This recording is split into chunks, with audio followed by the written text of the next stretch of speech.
Hello guys, welcome to my YouTube channel Akki's vlog. ഇന്ന് ഞങ്ങൾ രണ്ടാളും നല്ല സുന്ദരിയായിട്ട് നിൽക്കുന്നുണ്ട്. ഭംഗിയില്ലമ്മ. അപ്പോ നിങ്ങൾ വിചാരിക്കുന്നുണ്ടാവും എന്താ വല്ല കല്യാണമൊക്കെ ഉണ്ട് വിചാരിക്കുന്നുണ്ടാവും. കല്യാണമൊന്നുമില്ല. കല്യാണത്തിന് നമ്മൾ അധികം പോകുമ്പോൾ സാരി കൊടുത്തിട്ടാണ് ഞാൻ പോവുക. അപ്പൊ ഇന്ന് ഞങ്ങൾ പലചരക്ക് സാധനങ്ങളൊക്കെ വാങ്ങാൻ വേണ്ടിയിട്ട് പോവുകയാണ്. ഞങ്ങളുടെ വീടിന്റെ തൊട്ടടുത്ത് വലിയ കുന്ന് പറഞ്ഞൊരു സ്ഥലമുണ്ട്. അവിടെ റീറ്റെയിൽ ആൻഡ് ഹോൾസെയിൽ സ്റ്റോർ ഉണ്ട്. അരിസ്റ്റോസ് ആണ് ആ സ്ഥാപനത്തിന്റെ പേര്. അവിടെ നിന്നാണ് നമ്മൾ ഒരു മാസത്തേക്കുള്ള എല്ലാ സാധനങ്ങളും എടുക്കുന്നത്. പലചരക്കും പച്ചക്കറിയും ഒക്കെ. പച്ചക്കറി പിന്നെ ഒരു 15 ദിവസത്തിനൊക്കെ നമ്മൾ എടുക്കും. അത് കഴിഞ്ഞിട്ട് ആവശ്യമുണ്ടെങ്കിൽ പോയി വാങ്ങും. അതുപോലെ തന്നെ ചിക്കനും കോഴിമുട്ട ഇങ്ങനെയുള്ള സാധനങ്ങളൊക്കെ നമുക്ക് എപ്പോഴാണ് ആവശ്യിച്ച അപ്പോൾ പോയി വാങ്ങുള്ളൂ. അല്ലാതെ നമ്മൾ മുൻകൂട്ടി വാങ്ങി വെക്കാറില്ല. ചിലപ്പോൾ കോഴിമുട്ട ഒരു 5-10 കൊടുന്ന് വെച്ചോ അങ്ങനെ ചിലപ്പോൾ വരുള്ളൂ. അല്ലാതെ നമ്മൾ കുറേ ഒന്നും കൊടുന്ന് വെക്കാറില്ല. പക്ഷെ പലചരക്ക് സാധനങ്ങൾ ഒരു മാസത്തേക്കുള്ളത് കംപ്ലീറ്റ് നമ്മൾ വാങ്ങാറുണ്ട്. അപ്പോൾ ഗൈസ്, ഞങ്ങൾ അരിസ്റ്റോസിക്ക് പോവുകയാണ്. അപ്പോൾ സാധനങ്ങൾ ഇന്നൊരു ഞങ്ങളുടെ പലചരക്ക് സാധനങ്ങൾ എങ്ങനെ ഒരു മാസത്തേക്കുള്ള പലചരക്ക് സാധനങ്ങൾ എന്തൊക്കെയാണ് ഞങ്ങൾ വാങ്ങുന്നത് അങ്ങനത്തെ ഒരു വ്ളോഗ് ചെയ്യാൻ വിചാരിച്ചു. അപ്പൊ നമുക്ക് അരിസ്റ്റോസിക്ക് പോവാം. അപ്പൊ ഗൈസ്, ഇതാണ് എൻ്റെ ചുരിദാറ്. അപ്പൊ ഇന്ന് എനിക്ക് ഭയങ്കര ഇഷ്ടമുള്ളൊരു ചുരിദാറാണ്. ഞങ്ങള് ഓണത്തിന് എടുത്ത ചുരിദാറാണ്. അപ്പൊ ഞാൻ കടയിൽ ചെന്നപ്പോ എനിക്ക് കുറെ കളറുകൾ ഭയങ്കര ഇഷ്ടം, മെറൂണൊക്കെയാണ്. അപ്പൊ അമ്മ പറഞ്ഞു എനിക്ക് ഈ കളർ ഇട്ടാട്ടെ. പുള്ളിയാവും പറഞ്ഞപ്പോ ഞാൻ ഈ കളർ ഇതാക്കി.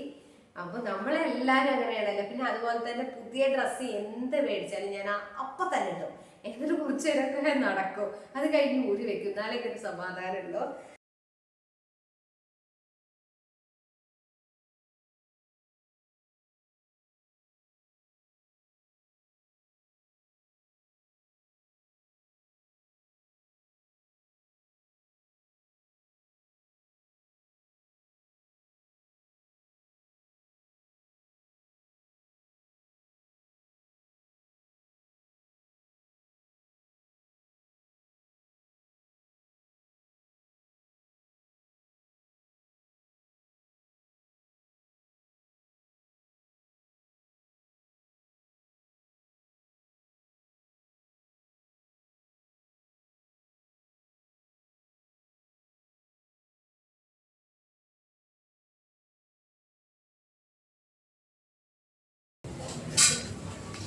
അമ്മതാ ഓരോന്ന് തിരഞ്ഞെടുക്കുകയാണ്.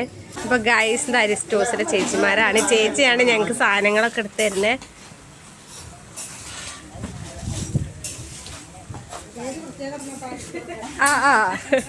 ചേച്ചി പറയാ അരിസ്റ്റോസിന്റെ പേര് പ്രത്യേകം പറയണം.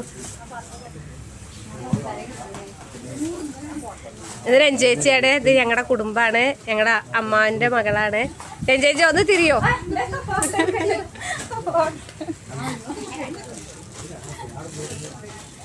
ആണ് ഇങ്ങനെ ഓരോരുത്തർ ഓരോ വർക്കിനാണ്.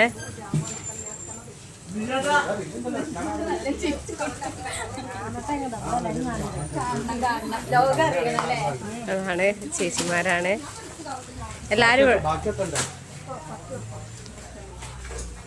അപ്പൊ അങ്ങനെ പലചരക്ക് സാധനങ്ങളും പച്ചക്കറിയൊക്കെ വാങ്ങി ഞങ്ങൾ വീട്ടിലെത്തി. ഇനി ഒരു മാസത്തേക്ക് ആവശ്യമുള്ള സാധനങ്ങൾ അതൊക്കെ.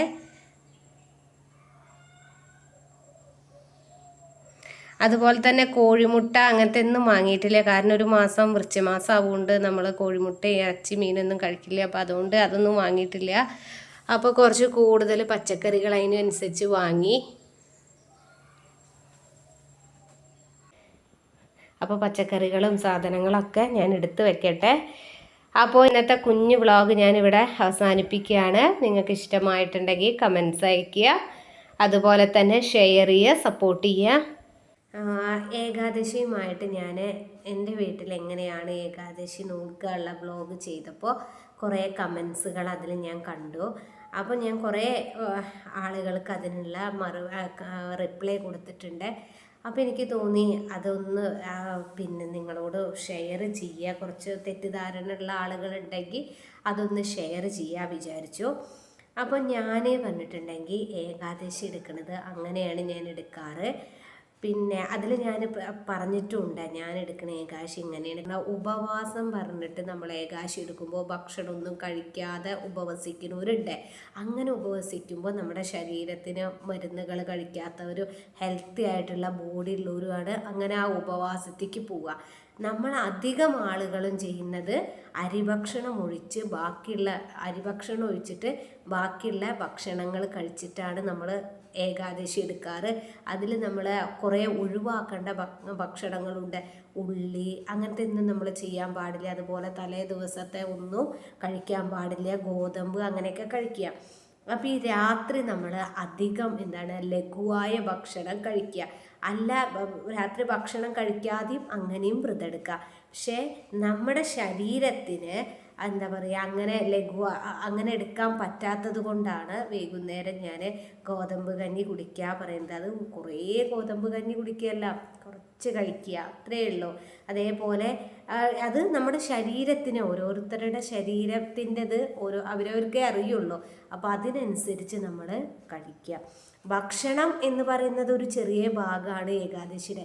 പക്ഷേ വലിയ ഭാഗം എന്ന് പറഞ്ഞിട്ടുണ്ടെങ്കിൽ നമ്മുടെ മനസ്സും ശരീരവും ഭഗവാനിൽ ലയിക്കുക, ഭഗവാന്റെ നാമങ്ങൾ ചെല്ലുക. അതുപോലെ തന്നെ നമ്മൾക്ക് നല്ല ശരീരവും മനസ്സും ശുദ്ധിയായിട്ട് നമ്മൾ ചിന്തിക്കും, പ്രവർത്തിക്കും, അങ്ങനെയൊക്കെ ചെയ്യുക.